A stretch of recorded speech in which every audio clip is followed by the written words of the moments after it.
Gloire au Seigneur Jésus. Amen. Je rends grâce à Dieu pour ce privilège et cette grâce que j'ai de me retrouver encore une fois ce matin en ce lieu. Je bénis Dieu d'être là en tout cas. Et comme je disais le matin, que c'est une grâce d'être en vie. Et pour moi, vraiment, je rends grâce à Dieu pour cela. Et je bénis Dieu pour vous aussi qui êtes là. Et je dis merci à Dieu pour la vie de notre pasteur Hugues, qui est un aîné pour moi.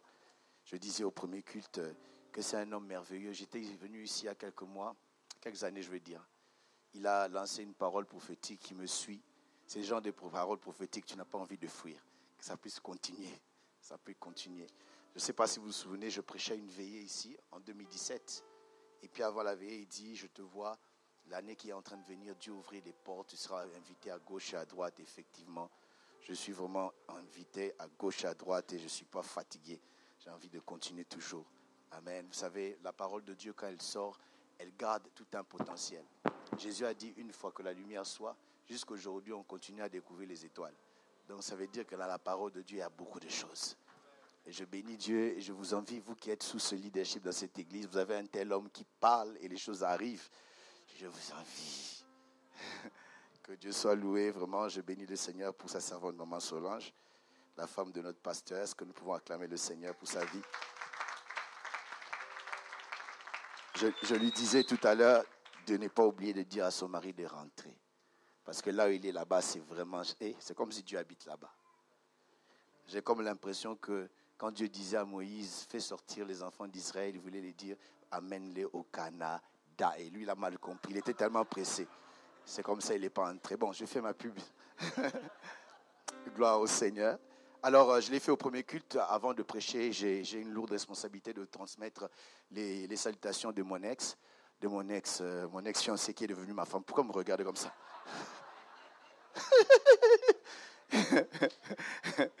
Tout le monde est tombé dans ces pièges. Mon ex-fiancée qui est devenue ma femme. Ok. Avec elle, Dieu m'a béni avec 2 beaux garçons. J'ai l'habitude de dire, tous les charnels croient qu'ils ressemblent à leur mère. Il n'y a que les spirituels qui croient qu'ils ressemblent à leur père. Est-ce qu'il y a des charnels ici? Que Dieu vous bénisse, vous irez au ciel. Alors, je vais nous inviter à nous tenir debout. Nous allons lire 2 portions des Écritures. Vous allez me pardonner, ce seront des assez longues, n'est-ce pas, lectures. Et c'est juste pour permettre à ceux qui se sont disputés avec leur Bible de se réconcilier un moment. Donc, ça fait un moment que vous n'avez pas lu. Je vous donne l'occasion de lire. Nous lisons le premier texte dans le livre de Jean chapitre 5. Jean chapitre 5, versets 1 à 11. La Bible dit ceci.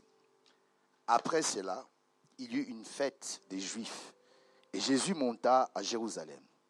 On lit ensemble s'il vous plaît, jusqu'à 11, 1, 2, 3. Après cela, il y eut une fête des Juifs et Jésus monta à Jérusalem. Or, à Jérusalem, près de la porte des brebis, il y a une piscine qui s'appelle en hébreu Bethesda, et qui a 5 portiques. Sous ces portiques,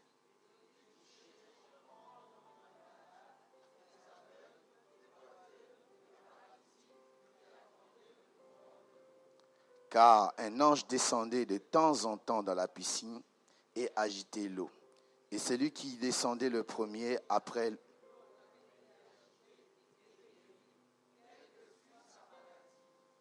là se trouvait un homme malade depuis 38 ans. Jésus, l'ayant vu coucher et sachant qu'il était malade depuis longtemps, lui dit, « Veux-tu être guéri ?»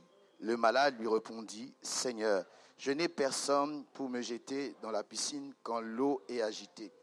Et pendant que j'y vais, un autre descend avant moi.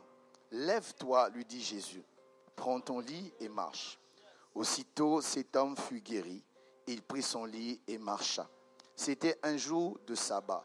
Les Juifs dirent donc à celui qui avait été guéri, « C'est le sabbat, il n'était pas permis d'emporter ton lit. » Il leur répondit, « Celui qui m'a guéri m'a dit, prends ton lit et marche. » Nous tournons encore, nous lisons dans le livre de Psaumes. Psaumes, c'est le livre qui est au milieu de la Bible. Quelqu'un a dit, si la Bible est le pain de vie, c'est que le psaume, c'est le boudin de la Bible. C'est les jambons, mais juste au milieu. Donc, facile à trouver. Psaume 136, on l'a trouvé. On va lire tout le chapitre. Donc, je vais vous arrêter quelque part. Nous lisons ensemble, si on trouve. 1, 2, 3. Louez l'Éternel, car il est bon, car sa miséricorde dure à toujours. Louez le Dieu des dieux, car sa miséricorde dure à toujours. Louez le Seigneur des seigneurs, car sa miséricorde dure à toujours. Celui qui seul fait des grands prodiges, car sa miséricorde. Celui qui a fait les cieux avec intelligence, car sa miséricorde dure à toujours. Celui qui a étendu la terre sur les eaux, car sa miséricorde dure à toujours. Celui qui a fait des grands luminaires, car sa miséricorde. Le soleil pour présider au jour, la lune et les étoiles pour présider à la nuit, car celui qui frappa les Égyptiens dans leur premier-né, car sa miséricorde. Et fit sortir Israël du milieu d'eux, car sa miséricorde. À main forte et à bras étendu, car sa miséricorde. Celui qui coupa les deux en deux la mer rouge, qui fit passer Israël au milieu d'elle, car et précipita Pharaon et son armée dans la mer. Celui qui conduisit son peuple dans le désert. Celui qui frappa des grands rois, car ça. On peut s'arrêter là, vous comprenez que ça va continuer, miséricorde qui dure à toujours. Alors le thème, nous allons prier avant de vous asseoir. Le thème que je vais partager avec nous ce matin, je l'ai intitulé « La miséricorde de Dieu ». Est-ce que tu peux m'aider à dire à ton voisin de gauche la miséricorde de Dieu? Change de voisin, va au voisin de droite, dis la miséricorde de Dieu. Alléluia. Seigneur, nous prions que ta grâce tombe ce matin au milieu de nous. Nous voulons expérimenter ta grâce. Nous voulons expérimenter ta miséricorde. Parle-nous, ô Dieu. Je me recommande entre tes mains, Seigneur. Je prie, ô Dieu, que tu puisses me donner l'onction qu'il faut pour bénir quelqu'un ce matin. Je me cache en toi et pour parler de toi. Et je prie que tu viennes au secours de mes lèvres balbutiantes. Viens au secours de mes limites, ô Dieu. Viens au secours, Seigneur, de ces lèvres d'argile. Que je sois un canal de bénédiction pour quelqu'un. Au nom de Jésus. Amen. Reprenons nos places, s'il vous plaît. La miséricorde de Dieu. En lisant la Bible et dans ma petite expérience, je me suis rendu compte que Dieu est comme une pierre qui a plusieurs aspérités, qui a plusieurs facettes. Quand vous lisez la Bible, vous voyez, il se présente comme un Dieu qui pourvoit. On parle d'un Dieu glorieux. On parle d'un Dieu fort. On parle même d'un Dieu jaloux. On parle d'un Dieu miséricordieux, un Dieu d'amour et un Dieu fort. Et s'il m'était demandé de choisir seulement une seule facette de Dieu, je ne sais pas qu'en est-il de vous, mais moi je choisirais la miséricorde de Dieu. D'aucuns me poseraient la question, ils me disent, pourquoi tu ne choisis pas la gloire par exemple? Je dirais directement, la Bible dit, tous ont péché et sont privés de la gloire de Dieu. Et avec les péchés que je peux commettre, cela peut m'éloigner, m'empêcher de m'approcher de Dieu. Mais je choisis la miséricorde parce qu'avec la miséricorde, même si je péchais, Dieu peut me pardonner. Avec la miséricorde, même si je manquais, Dieu peut me donner. avec la miséricorde, Dieu peut venir à n'importe quel moment pour pouvoir me soutenir et pouvoir m'aider. La miséricorde, n'est-ce pas, se définit comme une pitié par laquelle on manifeste, on pardonne, je veux dire, une pitié par laquelle on pardonne un coupable. Quelqu'un qui a fait réellement cela, un bandit, un voleur, un tricheur, j'irai même loin, un terroriste, un poseur de bombes, un violeur. Mais la miséricorde vient, n'est-ce pas, le pardonner malgré tout ce qu'il a fait de mal. La miséricorde de Dieu. Longtemps, j'ai cru que la miséricorde de Dieu était toujours ou avait trait seulement par rapport au péché. Mais quand je lis le psaume 136, je comprends que la miséricorde de Dieu n'est pas attachée seulement au péché. Dans le psaume 136, on est en train de présenter Dieu par rapport à la miséricorde de Dieu par rapport à ce qu'il est et par rapport à ce qu'il fait. La Bible dit, louez l'Éternel car il est bon, car sa miséricorde durera toujours. Lui qui a, n'est-ce pas, délivré Israël, car on présente ce qu'il est et ce qu'il fait. Je comprends que Dieu, non seulement il porte la miséricorde, mais il fait aussi les œuvres de miséricorde. Et le psaume 136, c'est un psaume très important qui, à mon avis, était un psaume qui était en vogue et qui se chantait souvent en Israël, dans le temple. Voyons, n'est-ce pas, sa position qui vient juste après les cantiques de degrés. J'ai 11 minutes qui me restent, c'est normal. Parce que je sens que je vais parler. Que Dieu pardonne cet écran. Alors j'étais en train de dire que de par sa position, le psaume 136 vient juste après après les cantiques des degrés. Les cantiques des degrés, c'était les cantiques que les enfants d'Israël, chantaient quand ils étaient en Babylone, quand ils sortaient de Babylone. Et c'est les mêmes cantiques, n'est-ce pas, qu'ils chantaient à chaque fois qu'ils allaient à Jérusalem pour louer et adorer le Seigneur. Le psaume, par exemple, le psaume 121, qui dit « Je lève les yeux vers la montagne, d'où me viendra le secours ». Ça fait partie des cantiques des degrés. Le cantique des degrés, par exemple, celui de 126 qui dit « Lorsque l'Éternel délivra les enfants d'Israël, c'était comme dans un rêve ». Vous savez, Dieu, des fois, il fait des choses comme dans un rêve. Dans un rêve, il n'y a pas de procédure. Il est possible que tu sois à Bruxelles, tu rêves, tu es en Chine, avec un grand immeuble que tu as construit, tu es le PDG, mais tu n'as pas vu comment est-ce que ça a commencé. J'aime Dieu parce qu'il fait les choses comme dans un rêve. Et je prie que quelqu'un ici soit béni comme dans un rêve. Ton amen est resté à la maison. Donne-moi l'amen présent ici. Oui, comme dans un rêve. Il y a tant de choses. On parle, n'est-ce pas, que si l'Éternel bâtit une maison, ceux qui bâtissent en vain.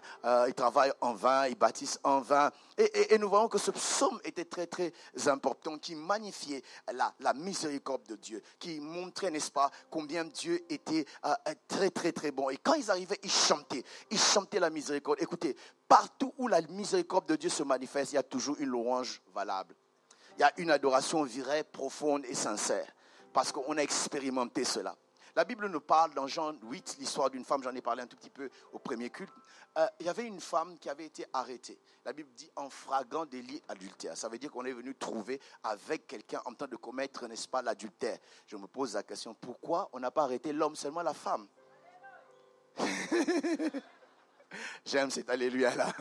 Mais je voudrais dire, bien aimé, vous savez, des fois tu peux être entraîné, involve dans une situation, les autres sont épargnés, on t'arrête seulement toi. Alors vaut mieux ne pas en faire ces genres de choses, préserve-toi au lieu de faire des bêtises. Parce que ça peut tomber sur toi. Hier, c'est tombé sur les autres, mais demain, ça peut être toi. Mais la Bible dit, on a arrêté cette femme, on l'a emmenée chez Jésus. Erreur. Ils auraient dû la lapider déjà parce que la loi leur permettait de le faire. Mais ils amènent devant Jésus pour piéger Jésus, on lui pose la question. On me dit, la loi de Moïse dit ceci, elle était attrapée en flagrant délit d'adultère, est-ce qu'on doit la lapider? Jésus leur répond, il dit que si quelqu'un d'entre vous n'a jamais péché, qu'il puisse jeter sa pierre. La Bible dit du plus grand au plus petit, ils vont faire tomber leurs pierres parce qu'ils sont rendus coupables. Je disais ce matin, ce n'était pas le même message, mais je disais ce matin qu'il est facile de pouvoir compter les péchés des autres, mais ne pas compter le péché de... Il est facile de parler le mal des autres, mais il est difficile de parler le mal de soi-même. Il est facile même de parler en mal du mari de l'autre, mais pour ton mari, tu ne veux même pas qu'on parle en mal de lui. Il est facile de parler du mal des enfants des autres, mais pour toi, c'est difficile de parler du mal des autres. Eux-mêmes sont rendus que nous aussi, parce que des fois nous regardons, n'est-ce pas, la paille qui est dans l'œil de l'autre et nous oublions la poutre qui est dans notre œil. Nous regardons les autres seulement et nous ne voulons pas regarder ce qui est en nous. Ils se sont examinés, ils ont vu qu'eux aussi ils ont commis des péchés et la Bible dit ils vont déposer, n'est-ce pas, les pierres. J'imagine, n'est-ce pas, cette femme n'ose pas relever la tête. Pourquoi? Parce qu'il dit ceci, ceux qui ont déposé les pierres, eux ils ont péché. Et ils sont partis. Mais ils ont laissé celui qui est en face de moi, qui n'a jamais péché, et qui a toutes les pierres déposées à sa disposition pour me libérer, pour me lapider. Mais ce que j'aime, Jésus se lève et dit, va et ne pêche plus. Jésus n'est pas comme les hommes. Dieu n'est pas comme les hommes. Les hommes peuvent haïr à cause d'une rumeur, mais Dieu va t'aimer même avec les évidences. Je ne sais pas si je parle à quelqu'un. Je disais, à cause d'une rumeur, les hommes peuvent te quitter. Mais Dieu, avec des évidences, il peut continuer à t'aimer. Oh, j'aime notre Dieu de miséricorde.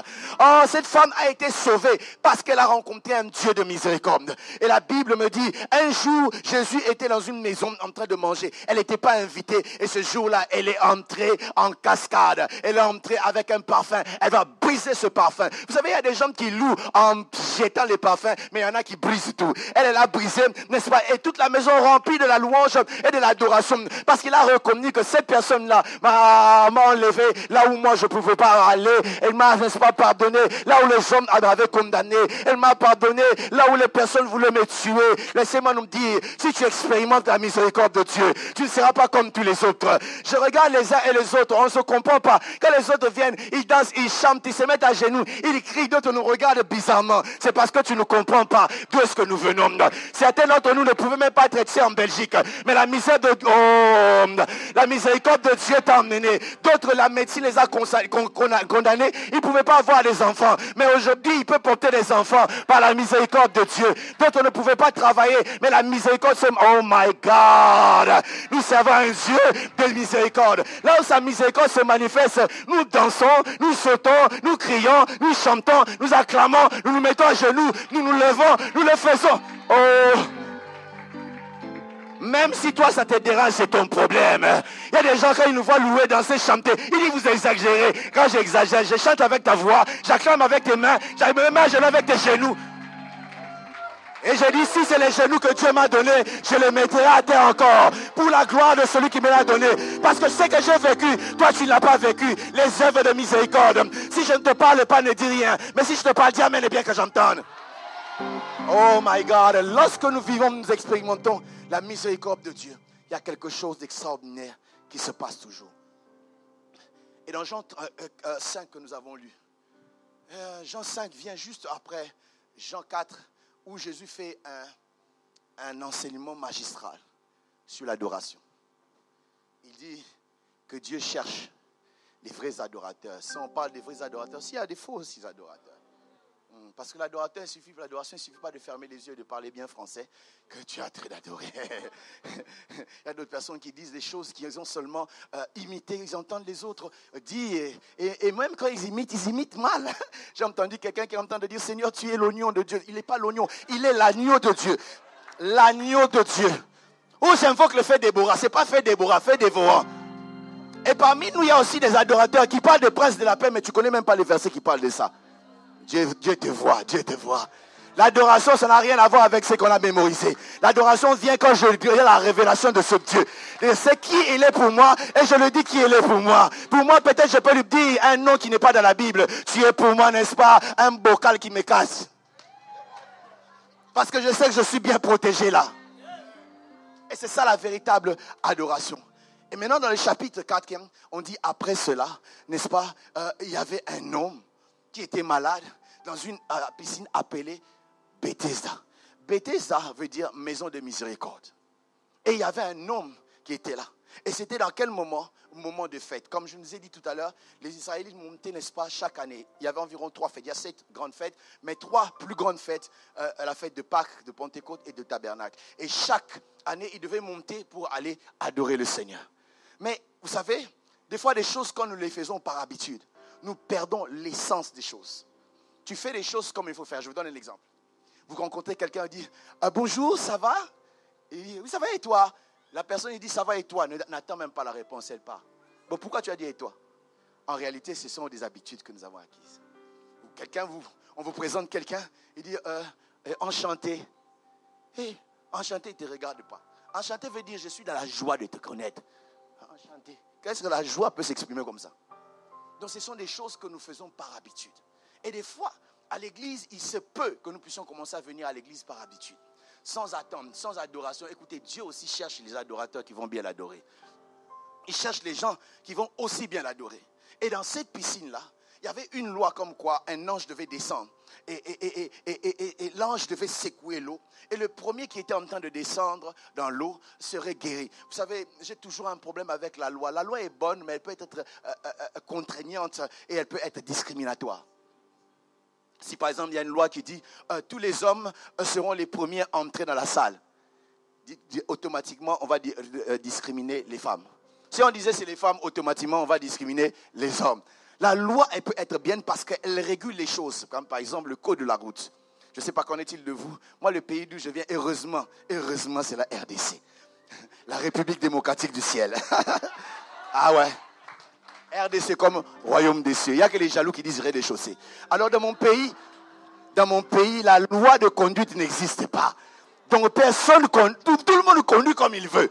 Mais quand on vient à Bruxelles, il y a quand même un ordre, priorité à droite, marquage au sol, on sait qu'est-ce qu'il faut faire, qu'est-ce qu'il ne faut pas faire. La loi est bonne, elle régule les choses, mais elle peut être contraignante. Et là, la Bible dit, le premier à entrer dans l'eau, c'est ces personnes-là qui étaient guéries. Mais il est arrivé qu'il y avait des gens, n'est-ce pas? J'imagine un peu comment ça se passait la scène. L'ange descend, il secoue l'eau, tout le monde se précipite. Ils entrent, 12 entrent dedans. C'est moi le premier qui a touché. C'est celui-là qui est guéri. Tous les autres là mouillés pour rien. Même cette personne-là, ce paralytique-là, 38 ans, il a tenté. Lui, il venait toujours en retard. Pour rien. Et il arrive, on a l'impression qu'on a jeûné, on a prié pour rien. On fait un programme de prière, montagne de transfiguration le dimanche qui vient, quelqu'un témoigne, j'étais comme si Dieu a fait ceci, alléluia, amen, mais toi Dieu n'a rien fait. Tu as l'impression que tu as fait des choses pour rien. Mais ce que j'aime avec cet homme-là, 38 ans, mais il est resté toujours devant la piscine, il est resté au bon endroit. J'aimerais dire à quelqu'un, oh ne te fatigue pas, n'abandonne pas, ne laisse pas, continue à rester au bon endroit. Je ne sais pas si je suis en train de parler à quelqu'un, tu restes toujours au bon endroit. Aide-moi à dire à ton voisin, tu as bien fait de rester au bon endroit. C'est dans la présence de Dieu que quelque chose peut se passer. Chose de voisin dit, tu as bien fait d'être au bon endroit. La présence de Dieu, c'est bon endroit. Continue à venir dans la présence de Dieu. Continue, n'est-ce pas, à venir dans la maison de Dieu. C'est le bon endroit un jour, les choses peuvent changer. Un jour, ton histoire peut changer. Un jour, les pages de ton histoire peuvent être tournées. Est-ce que je parle à quelqu'un ici? Parce qu'un jour, parce que tu es au bon endroit. Et ce jour-là, Jésus vient, la Bible dit, il y avait plusieurs malades. Et Jésus ne va pas chez n'importe quel malade. Il va seulement chez l'homme qui a été malade pendant 38 ans. Jésus, il y a d'autres personnes. Mais j'ai comme l'impression que Jésus veut me dire, je cherche un cas sérieux. Je cherche les problèmes sérieux. Oh, parce que nous servons un Dieu sérieux. Dis, t'as pas mal sérieux. Parce que notre Dieu cherche les problèmes sérieux. Parce qu'il peut donner une solution sérieuse. Parce que s'il te donne une solution sérieuse, tu vas le louer, l'adorer sérieusement. Est-ce que je parle à quelqu'un? Et il vient vers cette personne-là. Il pose la question, il dit, veux-tu être guéri? La personne déjà habituée dit, non, je n'ai personne. Qui t'a posé la question? Ça m'étonne des fois, le langage de certaines personnes. Personne n'a t'a posé la question. Il y a des gens même qui aiment se diminuer dans la vie. Oh, tu vois, moi, on a grandi dans la pauvreté. Qui t'a posé la question? Oh non, moi, chez nous, même pour manger, c'est année. Qui t'a posé la question?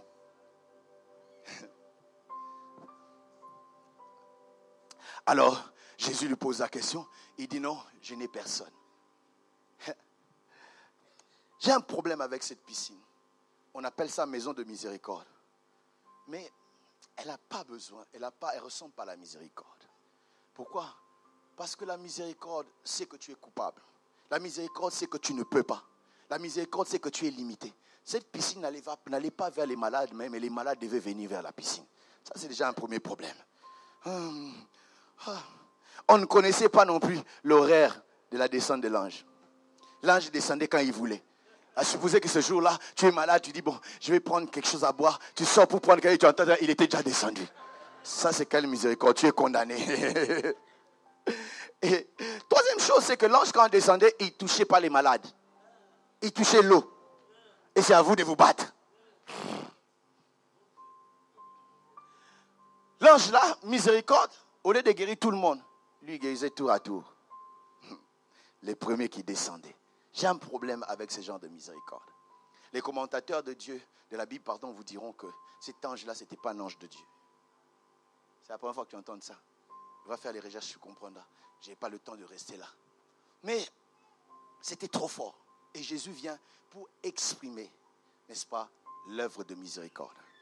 La miséricorde, selon Jacques 2, verset 13, la Bible dit, la miséricorde triomphe du jugement. Aide-moi à dire à 3 personnes, la miséricorde triomphe du jugement et je vais prêcher.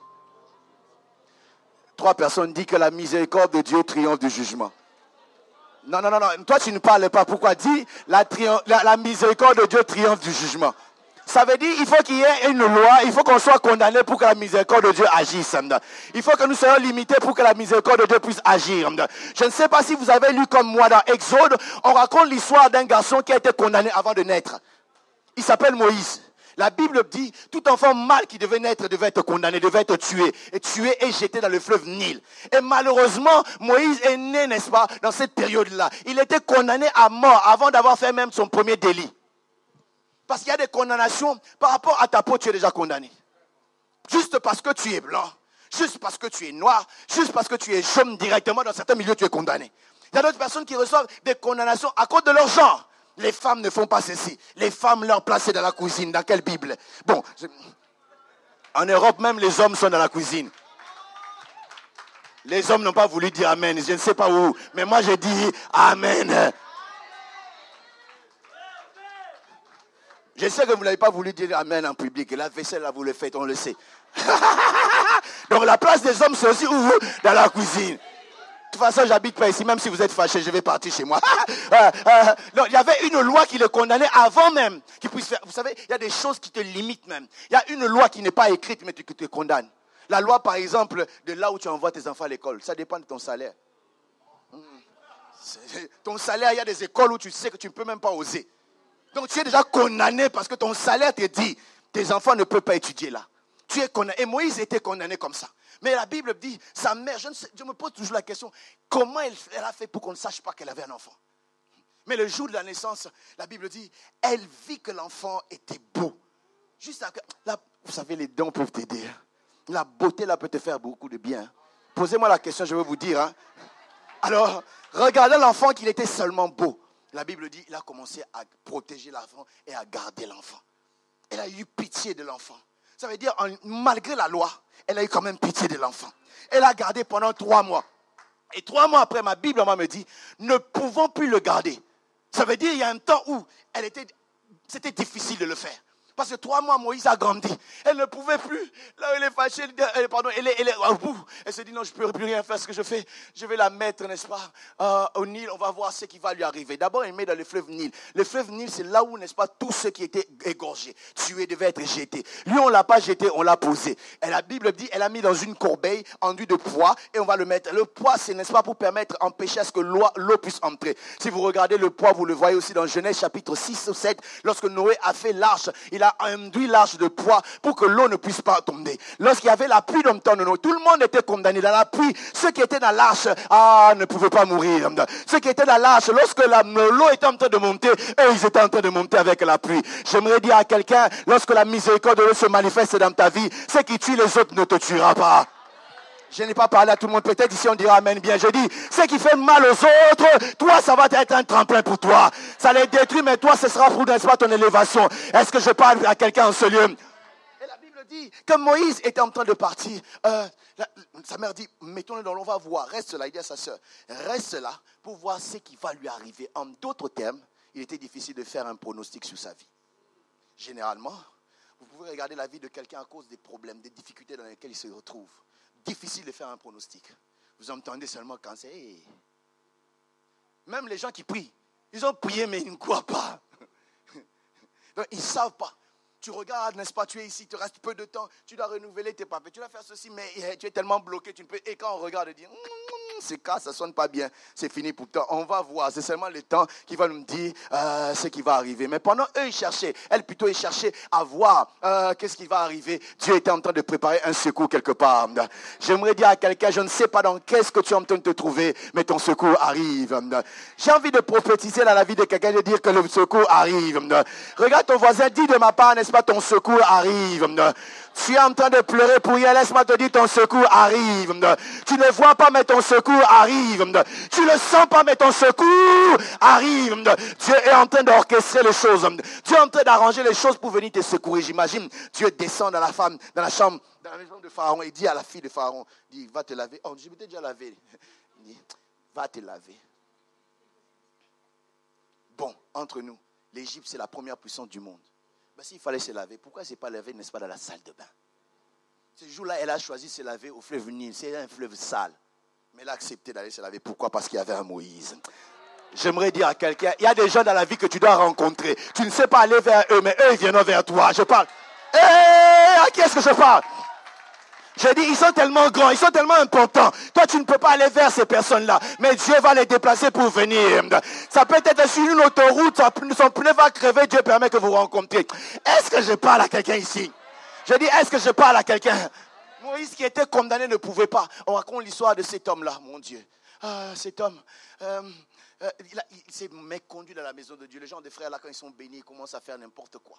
Il est élevé n'importe quoi. Et Dieu l'a frappé, Dieu s'est retiré. Combien d'entre nous savent que lorsque nous faisons le péché, nous péchons, même en secret, même en public, Dieu commence à enlever la grâce. Ça va, n'est-ce pas, traîner un moment, mais en réalité, c'est juste un temps. C'est comme le fer que tu débranches, et il reste chaud, mais ce n'est pas pour longtemps, parce que la source est déconnectée. Et lorsque nous péchons comme ça aussi, nous croyons que ça commence, ça continue, mais la source a été déjà déconnectée. Et il va se retrouver, n'est-ce pas, déconnecté à un moment, il fait une chute libre et il tombe.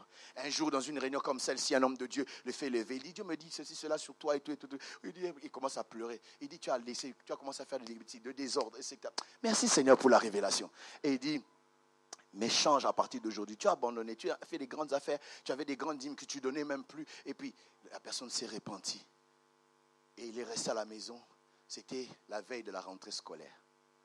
Et il commence à réfléchir. Il dit, mais comment est-ce que je vais faire? Pendant qu'il est en train de réfléchir, on sonne à sa porte. Monsieur vient, il dit, on m'a dit qu'on cherche un commissionnaire ici. Alors je voulais acheter des camions de tel genre. Il voulait dire, non, mais je ne sais pas s'il y a un commissaire. Je lui ai dit, prends ma carte, tu vas m'appeler. Quand il veut discuter, et le gars, il part. Et lui, il s'énerve. Il dit, mais je lui dis que je vais même l'expliquer. Vous pouvez me comprendre, il est arrogant comme ça. Pourquoi ces gens riches se prennent...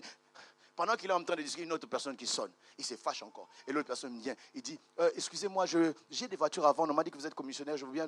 Il dit, non, mais moi je ne suis pas commissionnaire, mais qu'est-ce que vous avez? Et puis il se dit, oh, tu cherches quoi? Des voitures. Oh, quelqu'un cherche des voitures. Oh, attends. Il appelle le monsieur. Marché conclu à la maison. Il est reparti de nouveau sans se déplacer. Pourquoi? La miséricorde a fait que, au lieu que lui passe chercher le marché est venu dans sa maison. Avant que je puisse avancer, j'ai envie de dire à quelqu'un, le Dieu que tu sers, c'est Dieu miséricordieux, il viendra vers toi. Ton amène est malade, je dis, il va venir vers toi. Cet amène est dans le coma, je le rejette, je dis, Dieu va venir vers toi. Bon, il est sorti du coma, mais il est encore hospitalisé. Dis, amène bien. Je dis, il viendra vers toi. Aide-moi, dis à ton voisin, ton secours arrive. Chante de voisin, dis ton secours arrive. Tu as prié, tu as pleuré, laisse-moi te dire, le temps est venu où tu vas te réjouir. Parce que le secours est en train de venir dans ta vie. Là où tu es, oh mon Dieu, mon Dieu. La Bible dit, la fille de Pharaon est venue. Oh, il a pris le bébé. Vous allez vous rendre compte que les mains qui avaient déposé Moïse, ce n'est pas les mains qui l'auraient pris. Aïe, aïe, aïe, aïe, aïe. J'aimerais annoncer dans la vie de quelqu'un l'état de remise et reprise. Je dis remise et reprise. Entre les gens qui t'ont méprisé et les gens qui vont te célébrer. Entre les gens qui t'ont toléré et les gens qui vont t'accepter. Entre les gens qui t'ont lâché et les gens qui vont te récupérer. Mon Dieu, qu'est-ce que je suis en train de parler ici? Je parle de remise et reprise. Le fiancé là est parti, gloire à Dieu, parce qu'il veut laisser la bonne personne venir. Ceux qui ne savaient pas, il n'était qu'un Jean-Baptiste pour préparer la venue de ceux qui sont en train de venir. Je dis remise et reprise. Aide-moi à dire à ton voisin remise et reprise. Et ils partent, la bonne chose arrive. Et il laisse et Dieu prend en charge. Il faut la remise et reprise avec le Seigneur. Cette fois-ci, c'est pour ton bien, pour que tu entres dans cette dimension. Si tu es d'accord avec moi, dis amen que j'entende cela. Oh my God. Oh, on a pris Moïse. Directement, la fille de Pharaon amène l'enfant. Écoutez, s'il y avait quelqu'un qui devait tuer Moïse, ça devait être la fille de Pharaon. Pourquoi? Parce que la loi a été donnée par le papa lui-même. Mais elle a accepté de briser la loi des papas. Juste parce que la Bible me dit, lorsque l'Éternel est favorablement... la Bible dit, lorsque l'Éternel trouve, n'est-ce pas, et se plaît de quelqu'un, il va disposer favorablement à son égard, même ses ennemis. Les ennemis qui commencent à te faire du bien, les ennemis qui commencent à te bénir, les ennemis qui je parle à quelqu'un ici, les ennemis commencent, n'est-ce pas, à te faire avancer. Toi, tu ne comprends pas. Mes ennemis, c'est les ennemis qui font... J'aimerais dire à quelqu'un, cet ennemi-là va changer en tremplin. Je dis, cet ennemi qui devait te faire tomber, va changer en tremplin. Si j'étais toi, j'allais dire amen et fort et bien. Et ce n'est pas encore fini.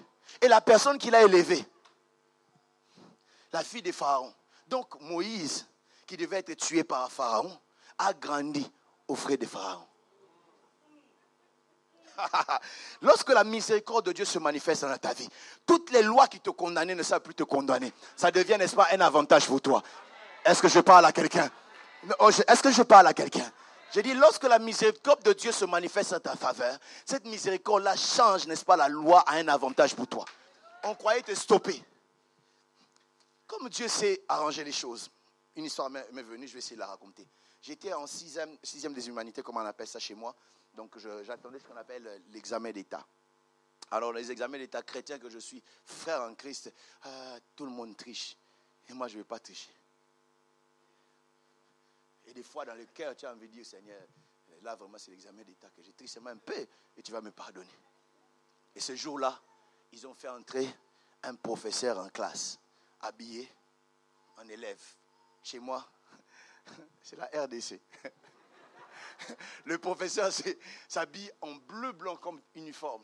Et il entre, il est confondu parmi les gens. Et il fait les exercices pour eux de comptabilité, de maths et tout. Moi, je suis là en train de pleurer. Le cœur a dit oui à la tricherie. Mais il y avait des choses qui m'inquiétaient. Il dit, ils savent que je suis frère. Si je demande ici, j'avais envie de dire seulement, donner seulement, c'est pas grave. Mais je n'avais pas le courage de demander. Mais je dis, je vais travailler, j'avais étudié. J'ai travaillé, j'ai fini. Mais à ma grande surprise, à la proclamation, j'étais le premier de la classe. Hey! Donc les autres ont triché. Leur tricherie était sans effet. Et moi qui croyais que je n'ai rien, le Dieu de ciel a eu pitié de moi. Il m'a pris de derrière, il m'a propulsé devant. C'est ce qui va arriver dans la vie de quelqu'un ici. Oh, celui qui dit amen, que ça tombe sur toi. Celui qui dit un plus grand amen, que cela vienne dans ta vie. Que ce qui était en ton désavantage, que Dieu le change à ton avantage. Parce que lorsque sa miséricorde se manifeste, les choses changent. Il élève Moïse. Et Moïse a grandi par la miséricorde. J'ai plus assez de temps, je vais rentrer dans le texte. Et lorsque Jésus vient, Jésus lui dit, Jésus, n'est-ce pas, ne lui dit même pas de se plonger dans l'eau. Il dit, lève-toi, prends ton lit et marche. Dieu n'a pas besoin de dire 1000 choses. Une seule parole suffit. Je disais une seule parole. Elle suffit. Lorsque Dieu veut te faire du bien, Dieu n'a pas besoin de te donner l'argent. Tout ce que Dieu te donne, c'est la parole. Dans la parole, il y a des visas. Dans la parole de Dieu, il y a des avions. Dans la parole de Dieu, il y a des entreprises. Dans la parole de Dieu, il y a des enfants. Dans la parole de Dieu, il y a des mariages. La Bible dit au commencement était quoi? La parole. La parole était avec Dieu et la parole était... Et toutes choses ont été créées par la parole. Et rien de ce qui a été créé n'est créé sans par la parole. En d'autres termes, tu peux manquer l'argent, mais la parole peut te donner l'argent.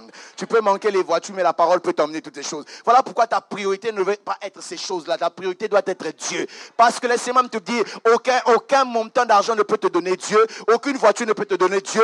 Aucune maison ne peut te donner Dieu. Mais la bonne nouvelle, Dieu peut te donner une maison. Il peut te donner une voiture. Il peut te donner des enfants. Il peut te donner un bon mariage. Alors la priorité, c'est la parole. Et quand Dieu veut te bénir, il n'a pas besoin de dire beaucoup de choses. Une seule parole suffit. Il parle. Écoutez, dans Jean 9, il y avait un malade. La Bible dit qu'il est un aveugle-né. Un aveugle-né ne connaît pas. Il a entendu parler de rouge, mais il ne sait pas c'est quoi rouge.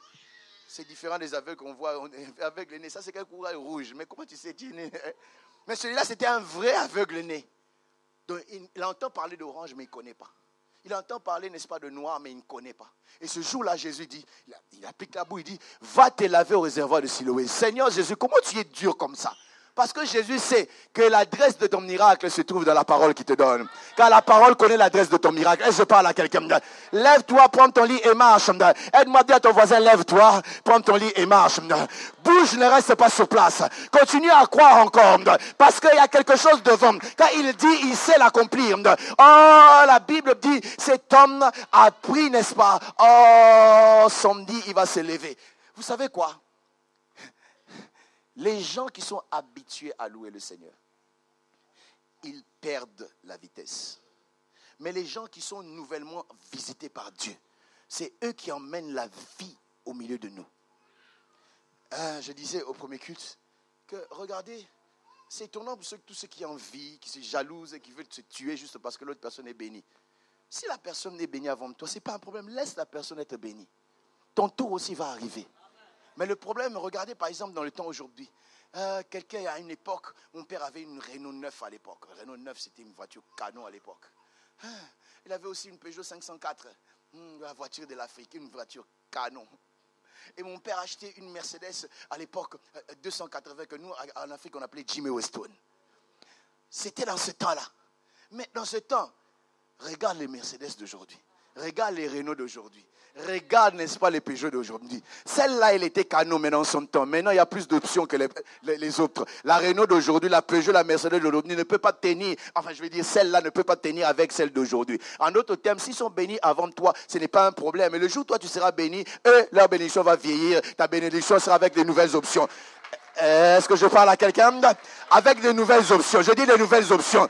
Aujourd'hui, si on me donne la voiture de mon père dans ce temps-là, je vais fuir. Parce que les gens vont se moquer de moi. Je ne veux pas la Renault 9 de l'ancien. Je veux le maintenant.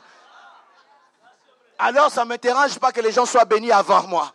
Ça ne me dérange pas qu'ils puissent se marier avant moi. Ça ne me dérange pas qu'ils puissent être élevés en moi. Lorsque je viens, il y a des gens qui ont été élevés dans mon pays. Dans la musique, par exemple, tout ce qu'ils avaient, c'était une mobilette.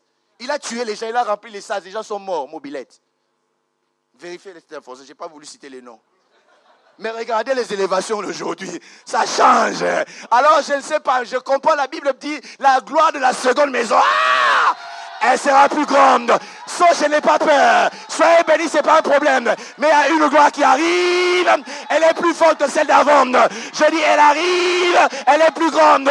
Je ne vais pas me tuer, je ne vais pas me suicider, je vais attendre. Mon tour va arriver. Je dis, mon tour aussi va arriver. Aide-moi à dire à ton voisin, ça va arriver. Tape la main de toi, personne dit, ça va arriver. Le mariage que tu as attendu va arriver.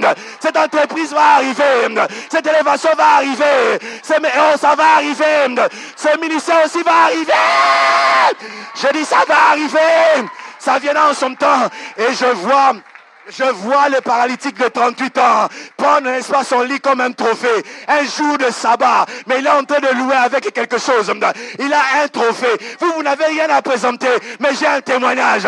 Vous n'avez rien à dire, mais j'ai un trophée. Des années, je n'avais pas des enfants. Dieu m'a donné des enfants. Des années, je ne pouvais pas me marier. Dieu m'a donné le mariage. Je suis venu à dire à quelqu'un, ton problème d'aujourd'hui deviendra ton trophée de demain. À qui est-ce que je parle? Je dis que ça deviendra ton trophée de demain. Et la louange va... Oh mon Dieu. Un ami à l'église, comme nous sommes mariés à la même période. Nos femmes sont tombées enceintes à la même période. Malheureusement pour lui, quelques jours, semaines, sa femme va faire une fausse couche. Il m'a appelé, il pleurait. Il dit, ça ne va pas. Et puis, Dieu a fait grâce quand même une année après. Sa femme est tombée encore enceinte. Jusqu'à ce que la grossesse est allée à terme. Elle a accouché.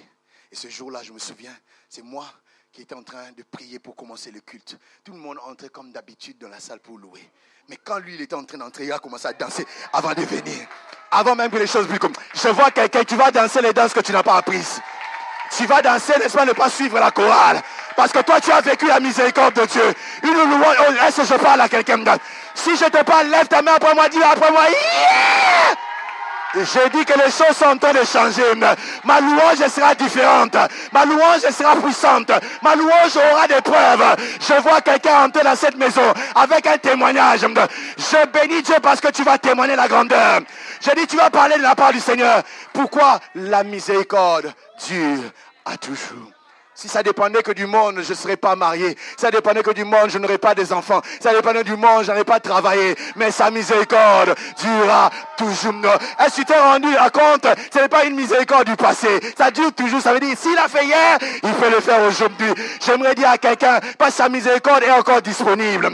J'ai dit, sa miséricorde est encore disponible. Toi aussi, tu peux expérimenter cette miséricorde. Et tu peux avoir un témoignage. Et commencer à parler de la part de Dieu. Toi aussi, tu peux dire ce que Dieu a fait de toi et a fait pour toi. Certaines personnes croient que c'est de la blague, c'est pas de fiction. Dieu change réellement des choses. J'ai vu des gens, n'est-ce pas, avec des cancers qui ont été, n'est-ce pas, guéris. J'ai vu des gens, n'est-ce pas, là, on les a condamnés, on a dit c'est fini, ils ont été guéris. Dieu le fera toujours. Il y aura toujours des trophées dans la maison de Dieu pour que les autres puissent croire. Si vous ne le croyez pas, Maman Solange est ici. Là aujourd'hui et là. Pourquoi? Parce que le Dieu de miséricorde, oh, Shalaba. J'aimerais dire à quelqu'un, nous servons un Dieu vivant. Il est le même hier, aujourd'hui et avec une miséricorde abondante et qui ne se termine jamais. Car sa miséricorde durera toujours. Il le fera pour moi. Il le fera. Eh, Shadaba, ce Dieu-là est là ce matin. Aïe, aïe, aïe.